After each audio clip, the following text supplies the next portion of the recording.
제가 하나님의 말씀을 읽어드리겠습니다. 하나님의 말씀을 들으십시오. 여호와께서 레아가 사랑받지 못함을 보시고 그의 태를 여셨으나 라헬은 자녀가 없었더라. 레아가 임신하여 아들을 낳고 그 이름을 르우벤이라 하여 이르되 여호와께서 나의 괴로움을 돌보셨으니 이제는 내 남편이 나를 사랑하리로다 하였더라. 그가 다시 임신하여 아들을 낳고 이르되 여호와께서 내가 사랑받지 못함을 들으셨으므로 내게 이 아들도 주셨도다 하고 그의 이름을 시몬이라 하였으며, 그가 또 임신하여 아들을 낳고 이르되 내가 그에게 새 아들을 낳았으니 내 남편이 지금부터 나와 연합하리로다 하고 그의 이름을 레위라 하였으며, 그가 또 임신하여 아들을 낳고 이르되 내가 이제는 여호와를 찬송하리로다 하고 이로 말미암아 그가 그의 이름을 유다라 하였고 그의 출산이 멈추었더라. 아멘. 우리 앞뒤 좌우에 계신 분들과 함께 인사하겠습니다. 잘 오셨습니다 하고 인사하겠습니다.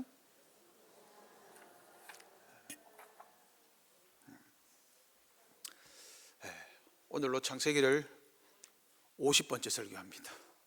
갈 길이 먼데, 야곱의 인생 최고의 목적은 하나님의 복을 받는 것입니다. 야곱은 이런 점에서 우리 성도의 모범이 되지요. 우리 역시도 하나님의 복을 받는 것이 우리 인생의 최고 목적이 아니겠습니까? 하나님의 약속을 위해 인생을 걸었던 사나이, 하나님의 복이 나를 통해 흘러갈 수만 있다면 부모를 속이는 일까지도 서슴지 않았던 성도, 하나님의 언약을 성취하기 위해 세상의 모든 것을 움켜쥐려 했던 사람, 그게 야곱의 이름의 뜻이죠. 야곱은 참으로 하나님의 복을 받고 싶어 했습니다. 야곱의 인생에서 지금입니다. 지금 가장 중요한 일은 결혼이죠. 하나님의 복은 결혼해서 자녀를 낳아야 합니다. 하나님께서 야곱에게 뭐라고 약속하셨습니까? 네 자손이 복을 받으리라. 그러니까 야곱은 결혼해야 하고 자녀를 낳아야 합니다. 야곱은 결혼해서 자녀를 낳기 위해 그 먼 길 800km 이상을 바단 하람으로 왔습니다. 야곱은 라헬을 만났습니다. 라헬을 사랑했고 결혼하려 했습니다. 그러나 그의 삼촌 라반이 그날 밤에 어둠을 이용해 야곱을 속였습니다. 그 결과 야곱은 원치 않는 결혼을 먼저 했습니다. 레아와 먼저 결혼했습니다. 그리고 다시 7일 동안 라헬과 결혼하고 외삼촌을 위해 다시 7년을 더 봉사해야 했습니다. 결혼을 위해 야곱은 14년을 봉사했습니다. 어쨌든 결과적으로 야곱은 아내가 몇 명이 되었습니까? 4명이 되었습니다. 그 레아와 라헬을 따라왔던 몸종도 취해서 자녀를 낳았죠. 야곱은 아내가 4명이나 된 셈입니다. 이 의미는 다음 주에 살펴보겠습니다. 어쨌든 야곱이 결혼했습니다. 아내를 얻었고 자녀를 얻었습니다. 그러면 야곱은 행복했을까요? 행복하지 않았을까요? 행복해야 정상 아니겠습니까? 자녀를 낳아야 하나님의 복이 흘러가니까. 그러나 아이러니하게도 아들은 많았으나 괴로움을 당합니다. 오늘 본문을 통해 우리가 성도로서 어떤 은혜를 누리고 있는지를 살펴보겠습니다. 첫째로, 보시는 하나님입니다. 오늘 본문의 주인공은 야곱이 아닙니다. 오늘 본문의 주인공은 레아입니다. 야곱이 레아를 아내로 맞이했습니다. 동시에 그의 동생 아리따운 라헬도 아내로 맞이하였습니다. 자, 여러분이 야곱이라면 여러분은 레아를 사랑하겠습니까? 라헬을 사랑하겠습니까? 주영이 결혼하고 싶은가 봐. 라헬이라고 아주 잘 말했습니다. 그죠? 누가 봐도 분명하죠. 야곱은 라헬을 사랑했습니다. 그렇다 하더라도 야곱에게는 분명한 목적이 있죠. 바로 자녀를 낳는 것입니다. 우리 지난주에 말씀드렸는데 한 번 더 살펴보겠습니다. 야곱은 몇 세에 결혼했습니까? 야곱의 결혼 나이입니다. 야곱은 몇 세에 결혼했죠? 성아 몇 세? 84세. 너 다음 주에 선물 받아가라. 84세에 결혼했습니다. 나이를 한번 정리해 보겠습니다. 왜냐하면 여러분, 야곱의 나이가 정확하게 나와 있지 않아요. 추정입니다. 창세기 47장 9절에 보면 야곱이 이집트 파라오 왕에게 이렇게 대답합니다. 내 나그네 길이 세월이 130년입니다. 그러니까 야곱이 이집트 왕 앞에 섰을 때 몇 세입니까? 130세입니다. 제가 요거는 미리 광고 하나 합니다. 창세기를 가지고 제가 한 설교를 가지고 추수감사절 때 기념해 가지고 성경 퀴즈 대회를 하겠습니다. 잘 들어 놓으셔야 됩니다. 자, 요거 100% 문제 나옵니다. 이제 자, 이거 상 제일 크게 걸어야지. 자, 이때 요셉의 나이는 몇 살입니까? 요셉의 나이 몇 살이죠? 요셉의 나이는 39세입니다.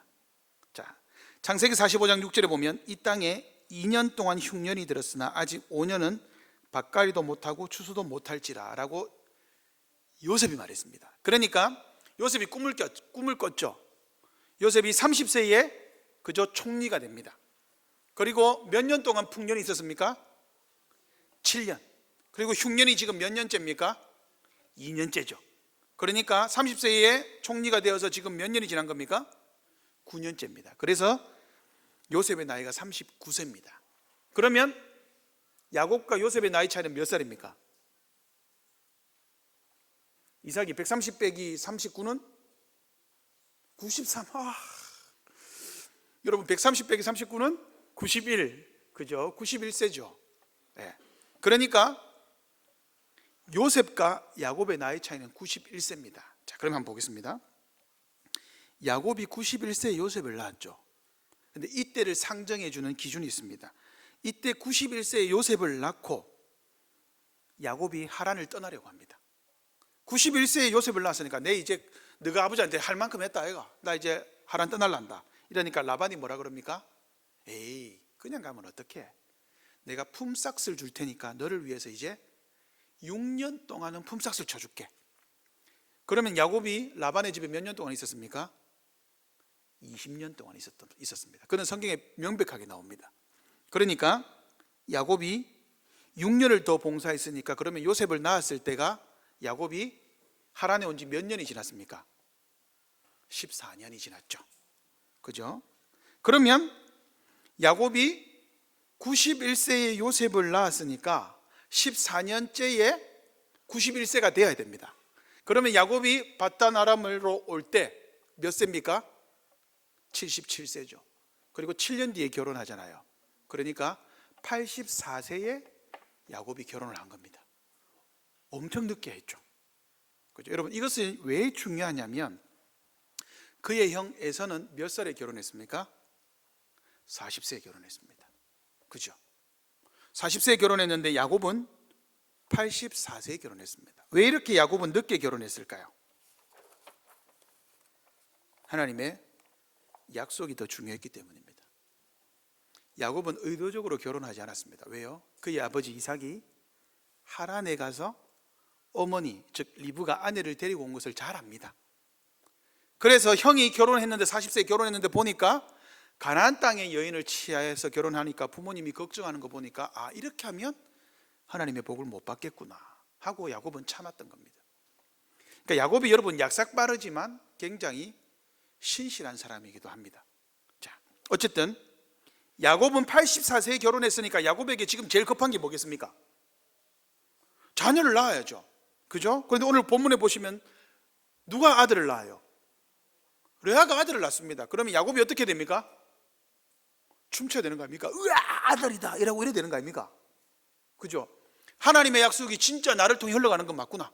하나님이 나한테 아들을 주신 거 보니까 내가 하나님의 언약의 상속자가 맞구나. 그런데 야곱은 레아를 사랑하지 않습니다. 여러분, 왜 야곱은 레아를 사랑하지 않았을까요? 이유가 뭘까요? 라헬을 더 사랑하기 때문입니다. 그죠? 야곱은 자신의 아버지처럼 자녀를 낳았는데도 레아를 사랑하지 않습니다. 더군다나 여러분, 여기서 31절에서 레아가 사랑받지 못했다라는 표현은 단순히 사랑하지 않았다는 표현이 아닙니다. 이거 굉장히 심한 표현입니다. 레아를 미워했습니다. 이 표현입니다. 혐오했다라는 표현입니다. 그러니까 제가 이 본문을 읽으면서 되게 이해가 안 되는 것 중에 하나가, 그런데 왜 아들을 계속 낳지? 이게 좀 이해가 안 됐어요. 그런데 어쨌든 야곱이 레아를 통해서 아들을 낳았던 이유는 중요합니다. 왜요? 라헬이 불임이었기 때문입니다. 라헬은 불임이었어요. 그래서 왜 야곱이 레아와 아들을 낳았느냐? 라헬이 불임이었기 때문에 하나님의 약속을 받기 위해서 미워하는 여인과도, 자기 아내지만 미워하는 여인과도 아이는 낳을 수 있었습니다. 이렇게 보면 야곱이 어떤 사람입니까? 여러분들이 이 시대에 야곱이 여러분 옆에 있다면 어떻게 하시겠습니까? 돌 던지지 않겠습니까? 저 인간이 완전 막장이네 이러면서 욕하지 않겠습니까? 그죠? 근데 야곱이 그런 욕을 들어서 마땅합니다. 왜 그렇습니까? 비록 자신이 사랑해서 결혼한 것은 아니지만 야곱은 언약을 합니다. 언약을 아는 야곱은 레아를 아내로 맞이했으면 이것이 하나님의 뜻이구나. 그리고 언약 안에서 나의 아내가 되었기 때문에 언약적인 책임을 다해야 합니다. 결혼 전에는 라헬을 더 사랑할 수 있었지만 결혼하고 난 이후에는 사랑을 같이 줘야 됩니다. 그런데 사랑을 동등하게 주지 않는 야곱은 아주 몹쓸 사람입니다. 나쁜 사람이에요. 야곱은 이런 점에서 비방받아 마땅합니다. 그런데 중요한 것은 여러분, 우리가 지지난주에 살펴봤지만 창세기 29장 1절부터 30절까지 하나님은 침묵하십니다. 한마디도 안 하세요. 그런데 31절에 그 하나님이 레아의 인생에 개입하십니다. 야곱과 레아가 결혼하여 부부가 되었습니다. 하나님은 그 전까지 참견하지 않으셨습니다. 그러나 하나님이 레아의 인생에 이제는 직접적으로 개입하셨습니다. 레아가 임신하여 아들을 낳았습니다. 그 아들의 이름을 뭐라 그랬습니까? 루벤. 벤은 아들, 루, 보라라는 단어입니다. 보라, 아들이다. 이 말은 무슨 말입니까? 여호와께서 보셨다, 돌보셨다라는 말은 봤다라는 뜻이에요. 하나님께서 레아의 인생을 보고 계셨다라는 표현입니다. 그리고 하나님이 레아에게 은혜를 베푸셨습니다. 여러분, 이것을 라헬과 비교해 보십시오. 하나님은 라헬도 보셨습니다. 그러나 은혜는 레아에게 베푸셨습니다. 왜 하나님은 레아에게 은혜를 베푸셨을까요? 더구나 여기서 보았다라는 이 표현은 언약적인 표현입니다. 하나님이 이방인을 봤다 할 때는 심판입니다. 그러나 레아를 봤다고 할 때는 여기서는 언약적 긍휼과 은혜를 베푸는 장면입니다. 왜 하나님은 레아를 보고 계셨을까요? 레아의 이름을 르우벤, 여러분 이것을 야곱과 연결하면 이렇게 해석할 수 있습니다. 당신의 아들을 보십시오. 우리나라 말로 해볼까요? 이 양반아, 네 아들 봐라. 네 아들 아이가. 그래도 나를 외면하시겠습니까? 이 뜻입니다. 레아가 굉장히 한에 사무쳤어요. 사랑받지 못하면서 아들을 낳았던 레아의 인생, 여러분 얼마나 불쌍한 여인입니까? 레아가 하소연한 겁니다. 남편이 자기를 사랑하지 않으니 하나님께 하소연했습니다. 우리의 인생도 이와 같습니다. 하나님께서 침묵하고 계신 것 같고 우리의 삶에 별 영향이 없으신 것 같죠. 세상에서부터 우리가 인정받지 못하는 것 같고 그 누구도 나를 보지 않는 것 같습니다. 내가 왜 이렇게 살아야 하나? 도대체 내 인생의 낙이 무엇인가? 예수 믿는다고 달라지는 것은 무엇인가? 그렇게 생각할 수 있습니다. 그러나 하나님은 그때에도 자기 백성을 보시고 계셨습니다. 자기 백성을 향한 하나님의 열심은 졸지도 아니하시고 주무시지도 않으심으로 자기 백성을 지켜보고 계십니다. 하나님 모르시는 것 같아도 우리의 모든 아픔과 괴로움, 우리의 모든 괴로움을 하나님 다 아십니다. 그리고 보고 계십니다. 그리고 하나님이 개입하셔야 할 그때 하나님은 은혜로서 개입하십니다. 하나님이 여러분의 인생을 살펴보시니 하나님은 반드시 여러분에게 레아처럼 은혜를 베푸실 것입니다. 여러분의 삶을 지켜보시는 하나님을 신뢰하시기를 바랍니다. 두 번째로 들으시는 하나님입니다. 하나님이 보셨고 하나님이 은혜를 베푸셨습니다. 그러면 레아가 회복되면 참 좋을 것 같습니다. 회복되지 않은 것 같았지만 여러분, 레아가 계속 아이를 낳고 있잖아요. 레아는 자신의 삶을 하나님의 은혜로 그래도 근근히 그럭저럭 힘들지만 꾸역꾸역 버티고 지탱하고 있습니다. 그런데도 불구하고 이 나쁜 남편 야곱은 레아를 사랑하지 않습니다. 레아가 얼마나 한이 맺혔든지 너무나 가슴 아픈 삶, 남편이 자기를 봐주지 않는 삶, 사랑받지 못하는 삶을 지속적으로 살고 있었습니다. 내가 이렇게 살아야 할까? 여러분, 요즘 같았으면 그냥 니나 나랑 찢어지자 이라고 말 인생이었을 겁니다. 그러나 여러분, 사랑받지 못하고 사는 사람의 삶이 얼마나 힘들까요? 얼마나 아플까요? 레아를 떠올리면 비참한 여인의 삶이 그대로 그려집니다. 그런데 여러분, 우리가 너무 인간적인 시각으로만 본문을 보면 놓치는 부분이 있습니다. 여러분, 한번 생각해 보십시오. 남편이 나를 봐주지 않아요. 그러면 레아는 어떻게 하면 됩니까? 아들도 한 명 낳았잖아요. 더 자녀를 낳을 필요가 있습니까? 없습니까? 안 낳아도 됩니다. 그리고 남편의 사랑을 갈구하지 않아도 됩니다. 그런데 왜 레아는 계속해서 남편이 자기를 봐주기를 바랄까요? 왜 레아는 계속해서 아들을 낳으려고 할까요? 그리고 야곱의 입장에서도 합리적인 이유를 말할 수 있습니다. 아니, 하나님, 내가 원한다 했습니까? 내가 결혼하겠다 했습니까? 내가 원하지도 않는 결혼을 했는데, 삼촌에게 속아서 했는데 내가 왜 책임져야 됩니까? 라고 말할 수도 있습니다. 어느 정도 일리 있어 보입니다. 둘 다 틀리지 않았습니다. 그런데도 불구하고 레아는 왜 자녀를 낳으려고 하고 남편의 사랑을 받으려고 할까요? 이유는 무엇일까요? 언약입니다. 오늘 본문에서 언약을 놓치면 오늘 본문이 이해가 안 돼요. 이게 그냥 우리나라 옛날에 조선시대 여인들의 삶과 별반 달라 보이지 않는 삶이죠. 그렇지 않습니다. 자, 한번 보십시오. 레아는 지금 한풀이를 하는 게 아닙니다. 야곱이 레아와 결혼한 이유는 억울할 수 있죠. 그런데 레아도 억울할 수 있습니다. 자신의 아버지로부터 속았으니까요. 레아는 그저 아버지의 뜻을 받아들였습니다. 그런데 왜 레아는 자녀를 낳을까요? 그것도 야곱과 함께. 여러분, 이 부분 생각해 보신 적 있습니까? 레아가 야곱과 결혼했기 때문에 자녀를 낳은 것이 아닙니다.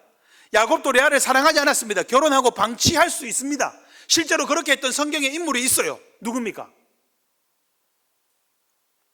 실제로 결혼했지만 방치해둔 인물이 있습니다. 성경에. 힌트, 왕입니다. 네? 누구?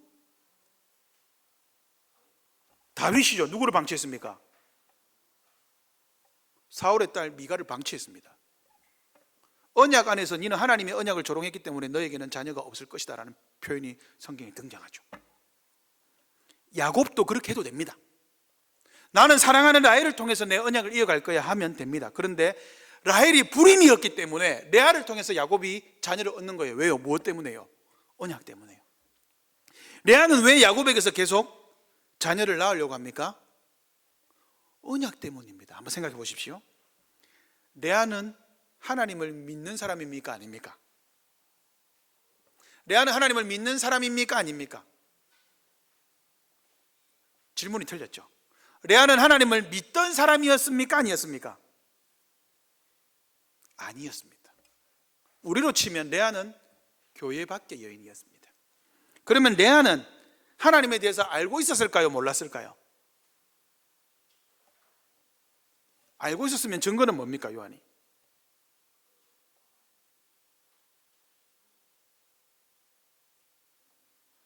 알고 있었던 증거는 자기 아버지의 누이 동생 리브가 때문이죠. 100년 전이었지만 그 할아버지, 왜 우리가 이 땅에서 살고 있는지 그저 아브라함 때부터 이 땅에 오게 된 배경 알고 있었을 겁니다. 그러나 하나님을 믿고 있지는 않았습니다. 그리고 이방신을 섬기는 혼합적인 신앙을 갖추고 있었죠. 하나님에 대해서 어렴풋이는 알지만 그러나 알지는 못했습니다. 그런데 레아가 야곱과 결혼했다는 것은 어떤 의미냐? 아버지 라반의 신을 버리고 야곱이 믿는 하나님을 믿기로 작정했다는 뜻입니다. 이게 결혼이에요. 창세기에서는요. 레아가 29장에서 야곱으로부터 왜 그렇게 아들을 낳으려고 했느냐? 레아는 야곱으로부터 언약을 들었습니다. 야곱으로부터 하란으로 왔던 이유를 들었습니다. 저기 브엘세바에서 800km가 넘는 그 길을 왜 왔는지를 들었습니다. 라헬도 알고 있습니다. 그리고 이제 야곱을 따라서 결혼을 했습니다. 나는 이제 야곱을 따라 살겠다. 그 말은 나는 이제 야곱처럼 하나님을 섬기며 살겠다라는 그 언약 안에 들어오겠다라는 각오가 있습니다. 증거가 있을까요? 제가 이렇게 말하는 증거가 있습니까? 없습니까? 증거가 없다면 제가 말하지 않았겠죠. 증거가 있습니다. 무엇일까요? 오늘 본문에서 딱 한 단어를 알면 됩니다. 그것은 뭐냐? 32절입니다. 같이 읽겠습니다. 시작. 레아가 임신하여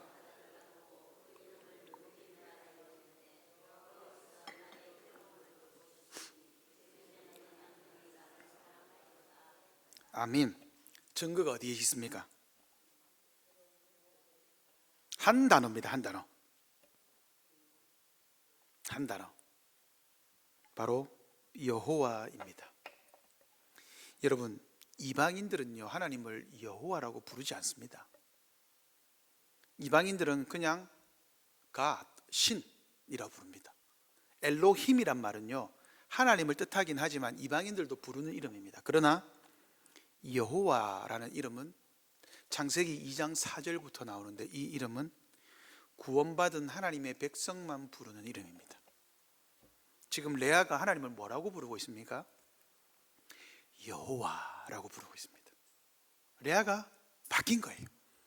성경이 이 모든 표현을 다 적어놓지 않았습니다. 그런데 레아가 하나님의 백성이라는 결정적인 증거가 뭐냐? 하나님을 야훼 엘로힘, 여호와 엘로힘, 여호와라고 부르고 있습니다. 언약의 하나님, 하나님 나에게도 언약을 주셨지 않습니까? 내가 하나님을 따라서 언약을 선택해서 왔습니다. 저 야곱이 언약적 남편인데 쟤 왜 저래요? 하나님 나에게도 은혜를 베풀어 주십시오 라고 레아가 하나님께 말한 겁니다. 그래서 레아는 하나님을 여호와다라고 불렀습니다. 이에 대해 왈키라는 학자가 이렇게 말했습니다. 한번 들어보십시오. 레아는 하나님의 자비로운 선물이 자신의 노력과 상관없이 주어졌음을 인정한다. 레아는 처음 4명의 자녀 중 3명의 이름을 여호와와 관련지어 짓는다. 이렇게 이름을 지음으로써 레아는 라반의 신들이 아니라 아브라함과 이삭과 야곱의 하나님에 대한 자신의 믿음을 고백하며 야곱을 타향으로 보낸 일에 대해 리브가와 이삭의 믿음과 그들의 사고를 생각을 정당화한다. 와, 여러분 진짜 멋있는 표현 아닙니까? 이 본문에서 핵심은 레아가 하나님을 여호와라 부르고 있다는 겁니다. 레아는 하나님을 언약의 하나님으로 인정했습니다. 그리고 하나님, 나도 저 야곱처럼, 내 남편 저 나쁜 야곱이지만 하나님 나도 야곱처럼 언약 백성이 되고 싶습니다 하고 그 언약을 알았기 때문에 레아도 지속적으로 자녀를 갈구하는 거예요. 아들을 낳고 싶어 한 겁니다. 야곱의 그 나쁜 마음까지도 이용한 거예요. 라헬이 불임이니까 자녀를 낳아서 하나님의 약속을 이어가려는 그 야곱의 마음에 레아도 동조한 겁니다. 왜요? 야곱의 마음을 이용해서라도 언약을 이어가려고 했던 레아의 열심이라고 표현할 수 있겠죠. 그러한 하나님은 레아를 불쌍히 여기셨습니다. 그래서 레아를 보셨습니다. 그리고 레아에게 은혜를 베풀어 주셨습니다. 레아도 그것이 하나님의 은혜인 줄 알았습니다. 그래서 보라, 하나님이 은혜로 베푸신 나의 아들 루벤이다. 하나님이 나의 괴로움을 보셨다. 그리고 이 지점에서 야곱은 책망받을 필요가 있습니다. 여러분, 오늘 본문에 독특한 지점이 하나 있는데요. 여러분, 저는 이 본문을 보면서 참, 와, 하나님 대단하다라는 표현이 들었습니다. 야곱이 대사 한마디가 없습니다. 여러분, 야곱이 31절부터 35절까지 한마디 대사도 없어요. 언약을 이어가는 이 중대한 엄청난 사건 앞에서. 여러분, 더 중요한 특징이 하나 있습니다. 창세기에서만은요, 자녀의 이름을 아빠가 짓습니다. 지금 오늘 본문에 아빠 이름, 그 아들의 이름을 누가 짓습니까? 레아가 지어요. 야곱이 아들을, 언약의 자녀를 낳았는데 이름을 짓는 일에 관여하지 않습니다. 성경에서 자녀의 이름은 아빠가 짓거나 부부가 같이 짓습니다. 엄마가 아들의 이름을 짓는 경우는 잘 없어요. 그것은 진짜 특별한 경우 외에는 없습니다. 그런데 이 야곱이 언약을 그렇게 중요하고 언약을 위해서 살아왔던 야곱이 언약의 아들의 이름을 짓는 일에서는 철저하게 배제되어 있습니다.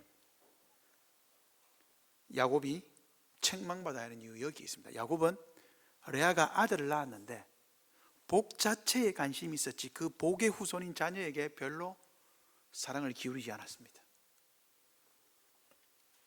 다음 설교를 위한 힌트입니다. 야곱이 레아를 미워했죠. 레아의 아들들이 미워한 한 사람이 있습니다. 똑같은 단어. 누구일까요? 요셉을 팔았던 이유가 여기에 있습니다. To be continue. 다음에 하겠습니다. 여러분, 야곱이 왜 책망받아야 되느냐?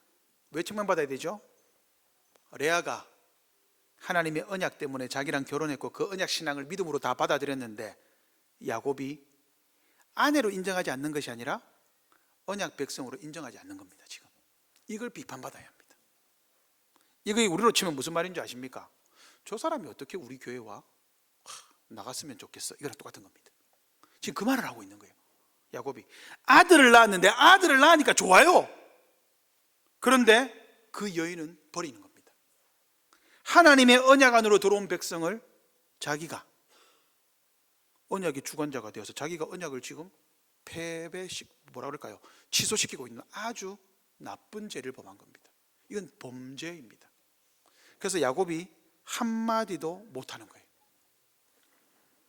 여러분, 레아가 어떻게 합니까? 이 상황 속에서 억울한 상황이 발생할 수 있습니다. 여러분에게 억울한 상황이 발생하면 여러분 뭐 하시겠습니까?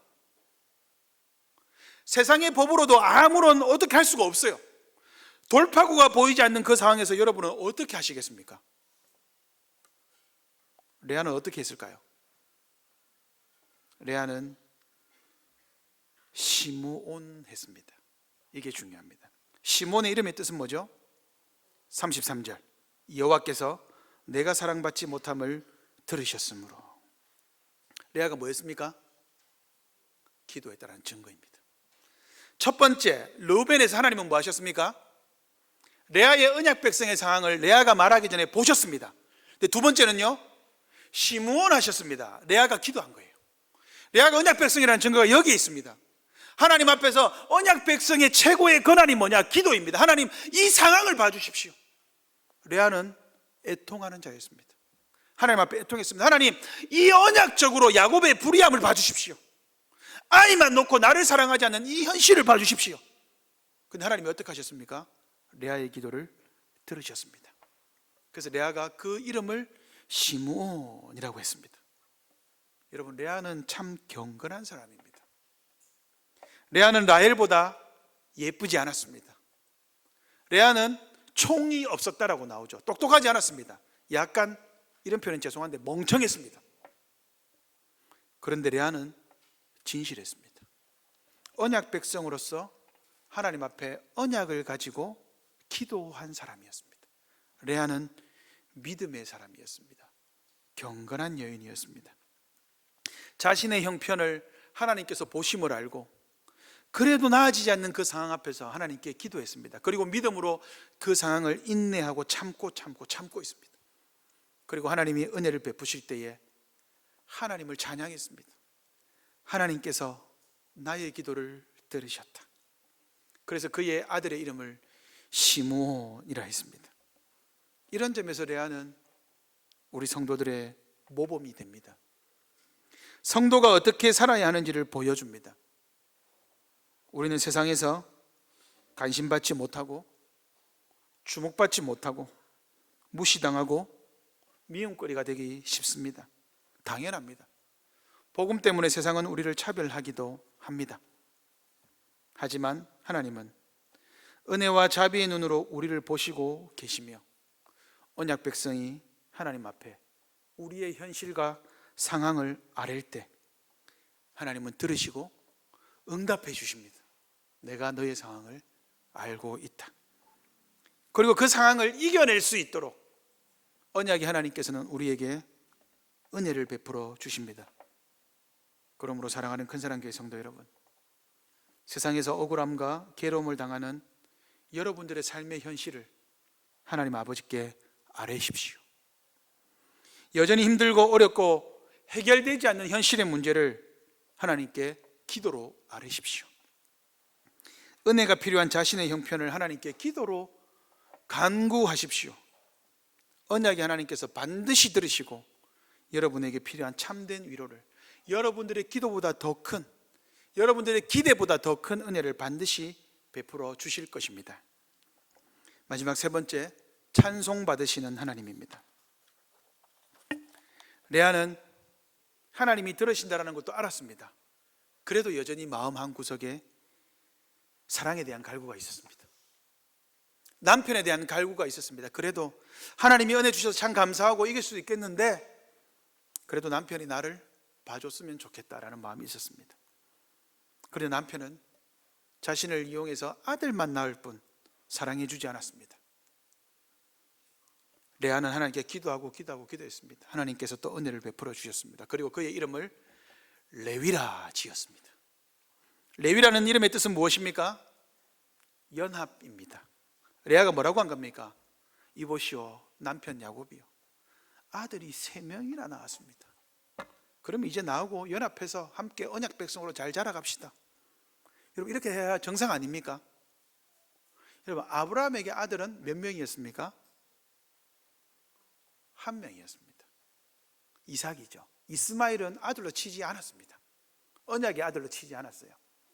야곱이 레아를 자기가 사랑하지 않았기 때문에 이 4명의 아들을 언약의 아들로 안 친 것 같아요. 야곱은 라헬을 사랑했기 때문에 라헬을 통해서 아들을 낳아야 그가 언약 백성이다, 즉 이삭처럼 그렇게 생각했어요. 그래서 요셉에게 무엇을 줬죠? 채색옷을 주죠. 그건 차별한 게 아닙니다. 그것은 가정의 언약의 후손, 정식으로 그 지음받은 택함받은 심판자의 뜻입니다. 그 왕이 입는 옷이 채색옷입니다. 그러니까 야곱은 레아는 내가 사랑하지 않으니까 그냥, 좀 죄송한 표현이지만 레아는 그냥 종의 자녀들과 비할 바 없다 이렇게 생각했던 것 같아요. 그래서 야곱은 레아가 낳은 아들들에게 별로 주목하지 않습니다. 그런데 왜 아들을 낳았느냐? 만일을 대비한 거죠. 이삭이 없으면 이스마엘이 아들이 될 수 있잖아요. 그걸 의도한 겁니다. 그래서 레아는 지속적으로 아들을 낳았음에도 야곱의 마음은 변하지 않았습니다. 내가 아들이 3명이나 낳았는데 나하고 연합해야지, 우리 남편 뭐하니? 라는 겁니다. 그런데 레아가 더 이상 야곱에게 기대하지 않습니다. 여러분, 야곱에게 기대하지 않는 것이 아닙니다. 그래서 잘 보셔야 됩니다. 야곱이 넷째 아들의 이름을 놓고는 뭐라고 지었습니까? 여후다, 유다라고 이름 지었습니다. 유다의 이름의 뜻은요, 찬송입니다. 이렇게 고백합니다. 내가 이제는 여호와를 찬송하리로다. 레아에게 2가지가 변화되었습니다. 어떤 게 변화되었을까요? 이제는이 변화되었습니다. 시점의 변화입니다. 자, 32절에서는 뭐라고 했습니까? 이제는 내 남편이 나를 사랑하리로다. 내가 이제 르우벤을 낳았으니까 이제부터는, 그래, 내가 언약의 자손을 낳았으니까 내 남편이 이제부터는 나를 사랑할 거야 했는데 착각이었습니다. 그러자 35절에는 동일한 시간의 개념을 가지고 이제는 내가 여호와를 찬송하리라. 이제는 사랑받는 여인이 아니라 사랑을 베푸는 여인으로 변했습니다. 이걸 보셔야 됩니다. 내가 이제는 여호와를 찬송할 것이다. 여러분, 찬송은 무엇이죠? 사랑을 받은 자가 사랑을 돌려드리는 행위가 찬송입니다. 하나님께 은혜를 받으면 우리 안에 뭐가 넘치죠? 여러분, 은혜라는 것은요, 만족입니다. 하나님이 나를 사랑하셔서 하나님 나에게 은혜를 베푸시니까 하나님 감사합니다. 이게 찬송이죠. 사랑을 받은 자가 사랑을 돌려드리는 겁니다. 이제는 남편이 채우지 못했던 레아의 그 마음이 여호와의 사랑으로 차고 넘쳤던 겁니다. 이것이 기도하는 자가 받는 복입니다. 레아가 하나님께 기도하고 기도했더니 하나님이 레아의 마음이 야곱으로부터 기대하지 않아도 야곱이 기대해 줄 수 있는 것보다 더 많이 하나님이 채워 주셨습니다. 그래서 내가 이제부터는 여호와를 찬송하겠습니다 라고 말했습니다. 여러분, 왜 레아의 고백이 바뀌었습니까? 하나님의 언약 백성으로서 자기가 구해야 될 게 무엇인지 알았습니다. 내가 하나님의 언약 안으로 들어왔는데 왜 야곱이 나를 인정하지 않을까? 여기에 몰두했다면 이제는 언약 자체가 중요한 것이 아니라 언약을 주시는 당사자 하나님이 중요하구나. 그래서 하나님이 언약을 이루어 가시는 것이 내 남편 야곱이 이루어 가는 게 아니구나. 야곱이나 나나 똑같구나라는 것을 깨달았던 겁니다. 그래서 그 대상을 이제 언약의 주체이신 하나님으로 바꾼 겁니다. 그러므로 언약 자체가 나를 존귀하게 하는 것이 아니라 언약을 주시는 언약의 주체이신 하나님이 나를 존귀하게 하고, 하나님이 나를 사랑하시고, 하나님이 나를 채우시고, 하나님이 나를 진정으로 변화시키시는구나라는 것을 깨달았습니다. 즉 야곱의 사랑과 하나님의 사랑이 비교되지 않는다라는 것을 깨달았습니다. 그때의 레아의 입에서 찬송이 울려 퍼졌습니다. 이제는 내가 여호와를 찬송하리로다. 여러분, 레아의 낳은 아들들 첫 번째, 두 번째, 세 번째, 네 번째 아들을 잘 보십시오. 이 아들들이 이스라엘에서 얼마나 중요합니까? 여러분, 이스라엘 12지파 중에서 제일 중요한 지파가 어디입니까? 유다 지파입니다. 왜요? 예수님이 오시니까요. 그 다음에 중요한 지파는 어디입니까? 레위 지파입니다. 왜요? 제사장이잖아요. 직분자잖아요. 그죠? 그 아들을 둘 다 누가 낳았습니까? 레아가 낳았습니다. 레아는 이 찬송의 의미를 몰랐을 거예요. 근데 이 찬송은 실제로 성취됩니다. 로마서 15장 9절 같이 읽겠습니다. 시작. 이방인들도 그 긍휼하심으로 말미암아 하나님께 영광을 돌리게 하려 하심이라. 기록된 바 그러므로 내가 열방 중에서 주께 감사하고 주의 이름을 찬송하리로다 함과 같으니라. 아멘. 보십시오, 여러분, 레아의 찬송이 어디에서 이루어졌습니까? 예수 그리스도로 통해서, 사도들의 복음 전파를 통해서 이제 이방인들이, 하나님이 야곱에게 뭐라고 약속하셨습니까? 네 자손들이 복을 받아서 너로 인해 복을 받는다 라는 약속이 레아의 아들인 유다를 통하여서, 오신 예수 그리스도를 통하여서 실제로 이방인들에게서 성취되었습니다. 온 세상 가운데 성취되었습니다. 레아의 이 믿음의 고백으로 하나님께 기도하며 버틴 이 여인의 인생을 통하여서 하나님께서 아들 유다를 주셨고, 그 유다의 후손으로 오신 예수 그리스도를 통하여서 레아가 기대하고 기대하며 불렀던 그 찬송이 진정으로 울려 퍼졌습니다. 아마 천국에서 우리가 찬송할 때, 비전 찬송 부를 때 가장 기뻐하고 좋아할 사람은 레아가 아닐까요? 주님, 제 아들로 인하여서 울려 퍼지는 찬송이 바로 이것이었습니다. 레아는 그 찬송을 지금 맛보고 있습니다.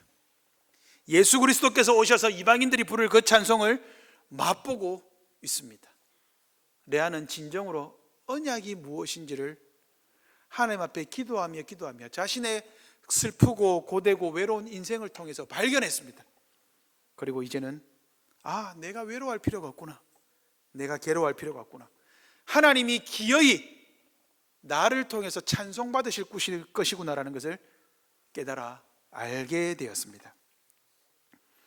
여러분의 삶은 어떻습니까? 언약 백성으로 사는 것 만만치 않습니다. 여러분, 세상에서 사랑받고 싶으십니까? 세상에서 사랑이라는 이름으로 우리에게 오는 것이 무엇입니까? 행복입니다. 성공입니다. 내가 성공하면 나를 사랑해 주는 사람이 있겠지. 내가 행복하면 내가 세상에서 사랑받으니까 행복하겠지. 여러분의 가족이 여러분들을 행복하게 할 수 있을까요? 예, 그러나 그것은 제한적입니다. 가족 때문에 행복할 수도 있지만 괴로울 수도 있죠. 세상의 성공과 행복으로는 절대 채워지지 않는 우리의 빈 마음이 있습니다. 하나님은 세상과 다르게 우리가 모를 때에도 우리를 사랑하십니다. 사랑의 눈으로 지금도 우리를 보고 계십니다. 무엇이 필요할까? 고통받고 있구나, 힘들고 있구나, 외로워하고 있구나, 어려워하고 있구나. 그리고 우리가 기도할 때 하나님은 더더욱 애타게 우리를 위해 기도하십니다. 포기하지 마라. 힘내라. 내가 너를 사랑한다. 내가 너와 함께 있다. 내가 너의 사항을 다한다. 내가 너에게 은혜를 베풀겠다. 그리고 하나님은 우리와 진정으로 레위 연합하고 싶어 하십니다. 내가 네 안에 있고 싶다. 예수님께서 진정한 레위가 되시죠. 때가 되면 내가 너 안에, 너희가 내 안에. 연합 아닙니까? 진정한 연합. 그리고 예수 그리스도와 연합된 우리에게서, 은혜를 받고 받은 우리에게서 하나님은 우리의 입술을 통한 사랑의 고백을 듣고야 마실 것입니다. 그리고 우리의 입술을 통해서 그 하나님의 사랑이, 그 고백이 우리의 입술을 통해서 분명히 울려 퍼지게 하실 것입니다. 그러므로 사랑하는 성도 여러분, 우리 입에서 사랑의 찬송이 울려 퍼지게 하십시다. 우리를 보고 계시고 듣고 계시고 연합하시는 하나님의 사랑을 잘 받아 기도함으로 하나님께 아뢰고, 하나님이 듣고 응답하시는 그 하나님께 우리가 진정으로 사랑의 고백을 올려드리십시다. 하나님, 내가 이제부터는 여호와 하나님만을 찬송하겠습니다. 오늘 본문에 대한 칼빈의 말로서 설교를 맺겠습니다. 오늘 본문 말씀은 신자들에게 유난히 유익한 위로를 가져다 줍니다. 경험을 통해 알 수 있듯이 신자들은 대다수가 세상에서 업신여김을 받기 때문입니다. 그러므로 신자들이 세상 사람들에게서 가혹한 대우를 받으며 오만불손한 취급을 받을 때마다 그들은 하나님께서 자기들에게 더욱 호의를 베푸실 것이라는 생각으로 피난처를 삼아야 합니다. 레아가 자기의 둘째 아들에게 지어준 이름을 기억하십시오. 시몬은 들으심이라는 뜻입니다. 그는 여호와께서 자신의 한숨을 들어주셨음을 기억하고 이를 계속 상기하기 위해 이렇게 이름을 지었습니다. 그는 고난이 자신을 짓누르고 있을 때 하나님께 자신의 근심과 슬픔을 아뢰었고 하나님은 그의 간구를 들어주셨습니다. 또한 그는 넷째 아들의 이름을 유다, 곧 찬송으로 지었습니다. 이는 하나님의 특별한 호의에 대한 감사의 표현입니다. 그는 자신의 슬픔을 위로해 주신 하나님께 기쁨의 찬송을 드렸습니다.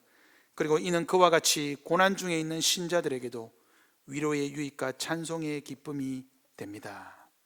기도하겠습니다.